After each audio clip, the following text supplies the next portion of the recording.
Greetings, fellow hunters. Warlock and Supernatural Season 6 now continues on with And Then There Were None. Bobby tells Sam and Dean about the numerous reports of monster activity he's been getting from other hunters. All of the monsters seem to be springing up along I-80 leading to Sandusky, Ohio, where Rick, a trucker for Starlight Cannery, recently murdered his whole family with a hammer. Bobby, Sam, and Dean go to question the man, but he has no memory of the event. His last memory is of a young woman asking him for a ride at a gas station. At the police station, they watch the footage from the gas station security camera and they see the young woman. Static rises across the screen, obscuring most of her face. What they can see looks like a monster, and Bobby speculates that they're dealing with the mother of all. While they are at the police station, a call comes in that a man has gone postal at the Starlight Cannery, and Bobby goes along with the responders while Sam and Dean stay behind. At the cannery, Bobby meets Rufus, who was on the same case, and learns that a worker came to the cannery with a hunting rifle and killed 6 others before being shot by police. Rufus partners up with him and they go to the morgue, where they examine the man's body. They find black ooze in one of his ears, but it is an ectoplasm, and they're stumped as to the cause. They decide to investigate the cannery, and all 4 men break in at night. There, they encounter Gwen and Samuel Campbell, who are on the same case. Seeing his grandfather, Dean quickly attempts to kill him as he promised, but Sam persuades him that Samuel might be useful in the hunt. Dean leaves, angry, as Samuel takes note of Sam's changed demeanor and later reveals that he got his soul back. Rufus then has Samuel explain to the others that the case they're on involves the mother of all, also known as Eve, and that she's the creator of all the monsters they hunt. As they talk, Bobby mentions Samuel's betrayal of Sam and Dean, and Gwen is shocked and leaves to talk to Dean. She tells Dean that she didn't know about Samuel bringing Sam and Dean to Crowley, and Dean shoots her. The others rush into the room and find Gwen dying. They assume that Dean has been infected like the other 2 men who went postal, and they search for him. When they find Dean, he tells them that some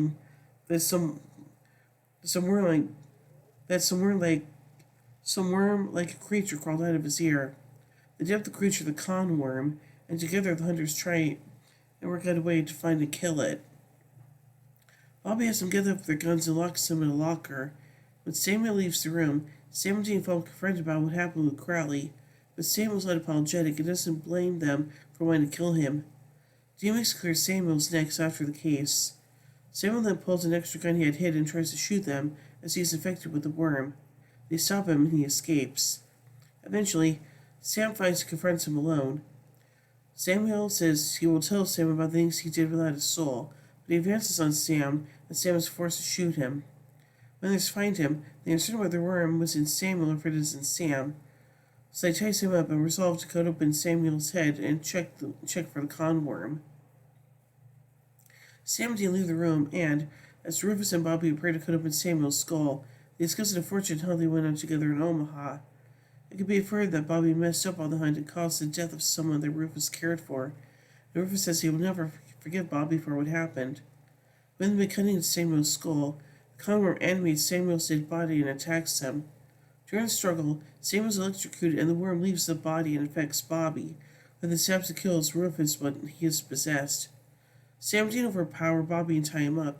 They electrocute him as they question the con worm inside him, and they learn that the worm is the new creation that Eve cooked up to lead them to Sandusky.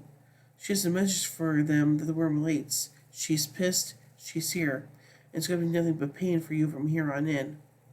Sam and Dean tape over Bobby's mouth and electrocute him until the worm slithers out of his ear and dies. After the creature is killed, Bobby, Sam, and Dean bury Rufus. As cremation is not undertaken in the Jewish tradition, Rufus is buried in what is obviously a Jewish cemetery, rather than give a hunter's funeral pyre. Bobby pours some of Rufus's favorite drink, Johnny Walker Blue Label, on the grave before taking a drink himself. So let's take a look at some continuity surrounding this episode. Samuel Campbell was last seen in Unforgiven. Samuel Campbell dies again. His first death occurred in the beginning at the hands of Azazel. Gwen Campbell was last seen in Family Matters. Rufus Turner was last seen in Weekend at Bobby's. Bobby Singer was last seen in Like a Virgin. They instead bring him Samuel's betrayal, which took place in Caged Heat.